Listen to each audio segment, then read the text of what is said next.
Sonra müəllif qiyamət günü ilə əlaqəli növbəti bir məsələni, daha doğrusu sonuncu bir məsələni qeyd edir. O da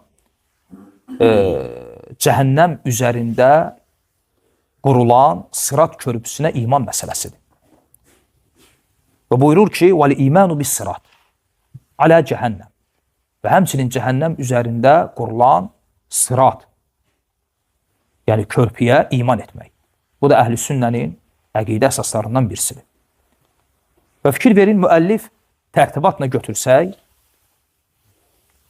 sırat məsələsini qiyamət günü ilə əlaqəli qeyd etdiyi məsələlərin ən sonunda zikr edir. Ondan qabaq zikirlədi hovuzu və ya mizanı. Düzdür, hovuz birinci olacaq, yoxsa mizan, bu ixtilaflıdır. Müəllifin tərtibatında birinci mizan gəldi, ədalət tərəziləri və sonra hovuz gəldi. Bəzi alimlər isə deyiblər ki, hovuz mizandan qabaqdır və bəzi alimlər deyiblər ki, sonradır və müəllif də bu rəydədir.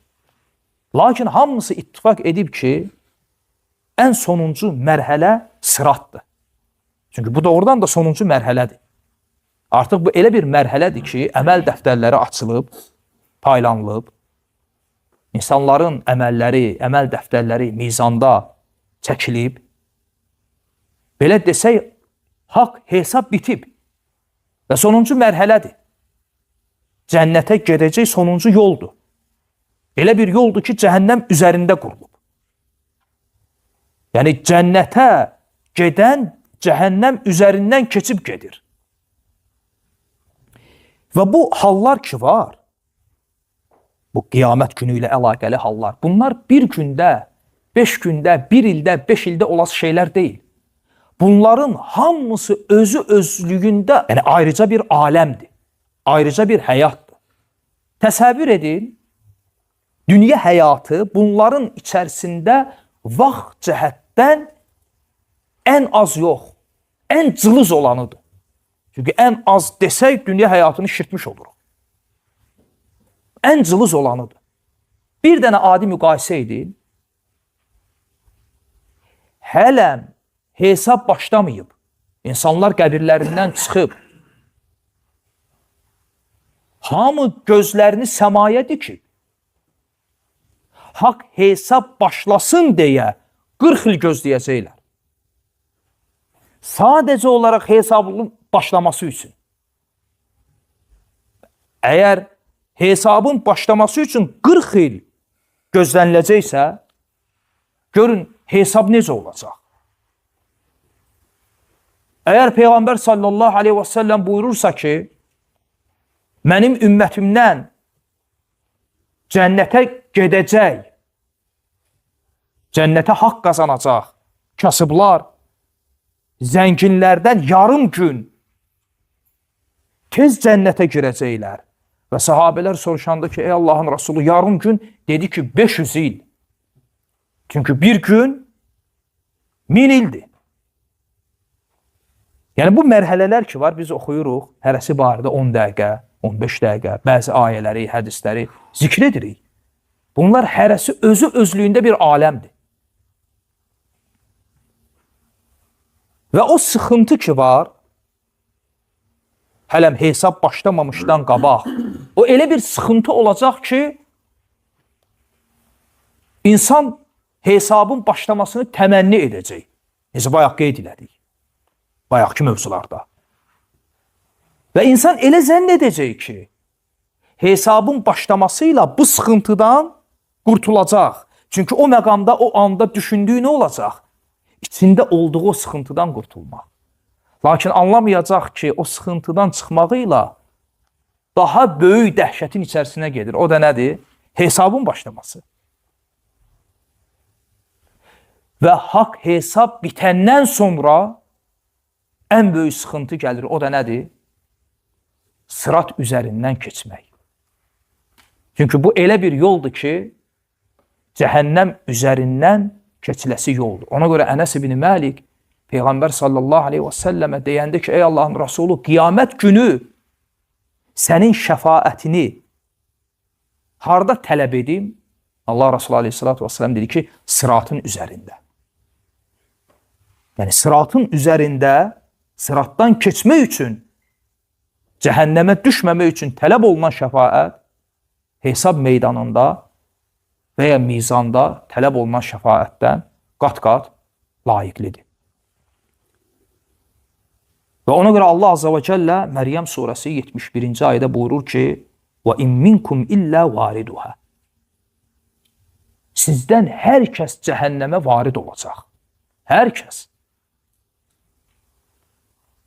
Ona görə təfsir imamları bu ayə barədə çox ixtilaf ediblər ki, bu ayənin mənası nədir? Kənə alə rabbikə hatmən məqdiyyə. Və Allah Azza və Cəllənin bu təyin etdiyi və mütləq baş verəcəyi bir şeydir. O da nə? Sizdən hər bir kəsin cəhənnəmə varid olması. Hər kəs cəhənnəmə varid olacaq.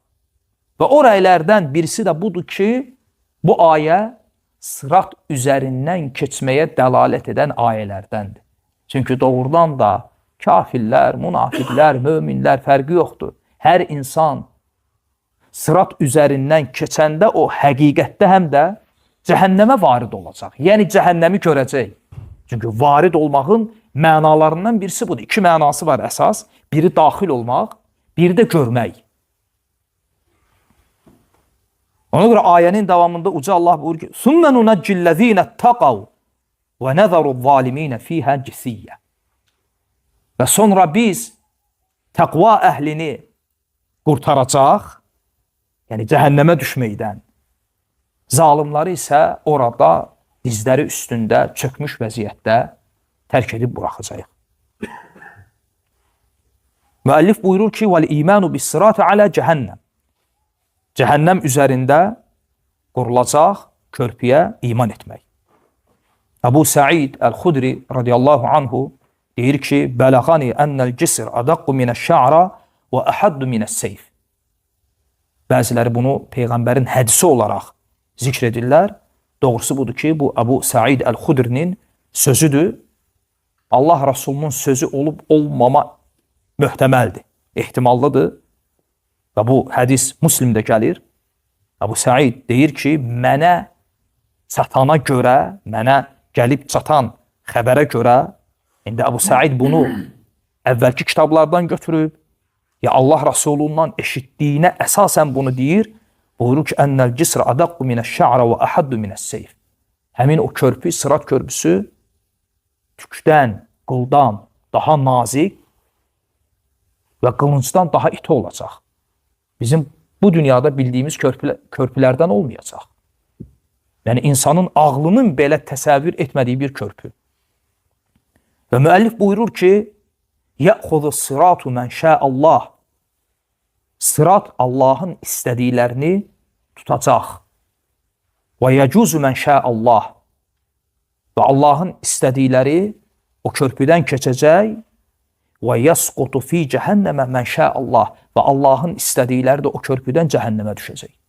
Fikir verdiniz, hər üç cümlədə də nə qeyd elədi? Mən şəallah, mən şəallah, mən şəallah. Allahın istədikləri. Allahın istədikləri. Niyə? Çünki cəhənnəm körpüsü üzərindən, sırat üzərindən keçmək, bu yalnız və yalnız Allahın izni və Allahın istəyi ilə olacaq. Çünki tükdən nazik, qılıncdan iti bir körpünü insan bu dünyada əslən körpü olaraq təsəvvür edə bilmir. Körpünün özünü. Qaldı ki, onun üzərindən keçməyi necə təsəvvürləsin? Ona görə Peyğəmbər sallallahu aleyhi və səlləm buyurur ki, haqq hesab bitəndən sonra ثُمَّ يُدْرَبُ الْجِسِرِ عَلَى cəhənnəm Cəhənnəm üzərində körpü qurulacaq. Və təhillu şəfa'a Və artıq şəfaətə icazə veriləcək. Və yəqulun Allahümmə səllim, səllim Və deyəcəklər ki, Peyğəmbərlər hamısı dua edərək deyəcəklər ki, Allahım xilas et, Allahım xilas et. Hər bir Peyğəmbər öz ümməti üçün. Və bir hədisdə gəlir ki, öz ümmətini ilk sıratdan keçirən Allah Rasulü sallallahu aleyhi və səlləm olacaq. Qilə ya Rasulallah və məl cisir. Sahabələr soruşdular ki, ey Allahın Rasulü, o körpü nədir? O körpü necə olacaq? Və sonra Allah Rasulü həmin sıratı vəsf edir. Buyurur ki, dahd. Dahd, yəni o elə bir körpüdür ki, ayaqların sabit qalmadığı, hər bir ayağın büdrədiyi, ayaqların sürüşdüyü bir yerdir. Fihi xatatif, elə bir körpüdür ki, onun üzərində dəmirdən çəngəllər və kələlib və qarmaqlar və həsək və dəmir tikanlar olacaq. Və sonra Allah Rasulü buyurur ki, siz həmin o dəmir tikanları Nəciddə görürsünüz. Nəcid torpaqlarında yetişən bir ağac var. O ağaca sədən deyilir. Onun budaqları üstündə balaca çoxlu tikanlar var. Allah Resulü aleyhissalatü vesselam buyurur ki, bax bir növ həmin o sədən ağacına oxşayacaq. Fəyəmurrul müminun kəttarfil ayn. Və bəzi möminlər o sıratın üzərindən bir göz qırpımında keçəcəklər. Və bəziləri kəlbarq, şimşək kimi. Kərrih, bəziləri külək surətində, bəziləri uçan quş kimi, bəziləri adi atlı və bəziləri də cins at üzərində qaçan adam kimi. Və bir rəvayətdə gəlir ki, və bəziləri sıratın üzərindən sürünə keçəcək. Fənəcin musəlləm.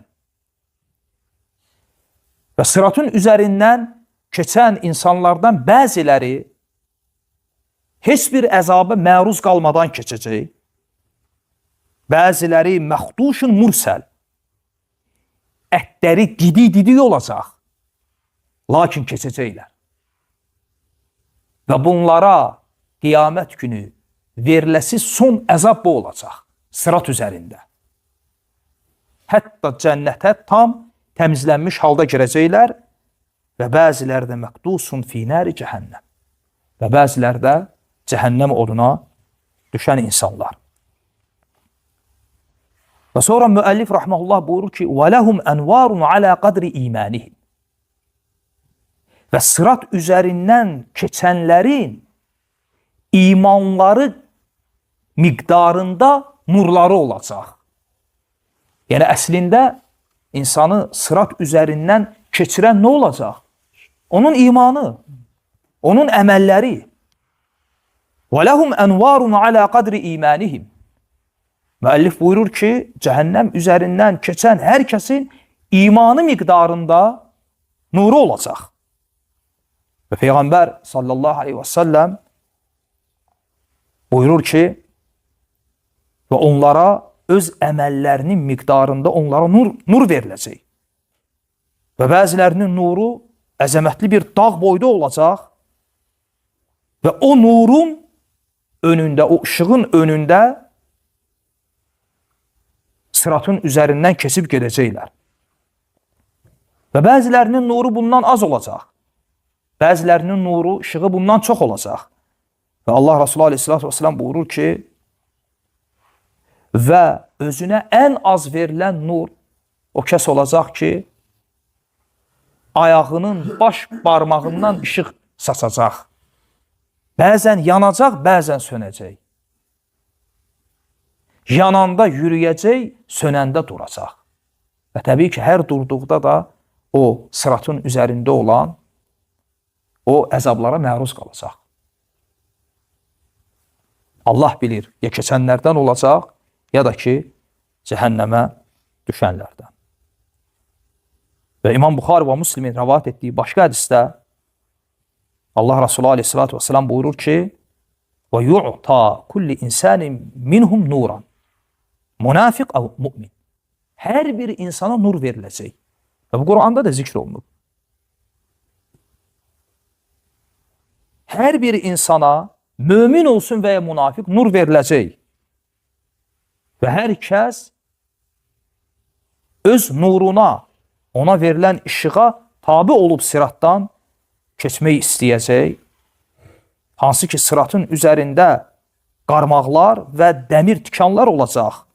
Təxuzu mən şəə Allah və Allahın istədiyi insanları tutacaqlar. Sümmə yudfəu nurul münafiqin. Və sonra, baxın, sual verilə bilərdi ki, bəs münafiqlərə o nurun verilməsində məqsəd nədir? Onlar heç birisi hikmətsiz olmayacaq, səbəbsiz. Çünki münafiqlər bu dünyada zahirən İslamı, imanı izhar edənlər deyil, həmin o izhar etdikləri imana görə bu dünyada izhar etdikləri İslam, bu dünyada izhar etdikləri iman qiyamət günü nur kimi onlara veriləcək. Lakin həmin nifaqın cəzası olaraq sıratın üzərində o işıq sönəcək. Sümmə yudfəu nurul münafiqin. Sonra münafiqlərin nuru sönəcək və ayədə gəlir ki, bayaq zikr etmək istədiyim ayə, unzuruna naqtabis min nurikum. Allah Azze ve Celle buyurur ki, münafiqlər möminlərə deyəcəklər ki, bizi gözləyin, sizin nurunuzdan götürək. Və hətta Qur'anda zikr olunur. Və sümmə yencul mümin. Və sonra öz nurları ilə möminlər həmin körpüdən keçib nəzat tapanlardan olacaqlar. Və bu da müəllifin qiyamət günü ilə əlaqəli zikr etdiyi sonuncu məsələdir. Və doğrusunu Allah bilir. Dua edirəm ki, Allah Azze ve Celle bizi eşidib fayda götürən qullarından etsin. Barakallahu fikum və sallallahu ala Muhammed və ala alihi və sahbihi və səlləm.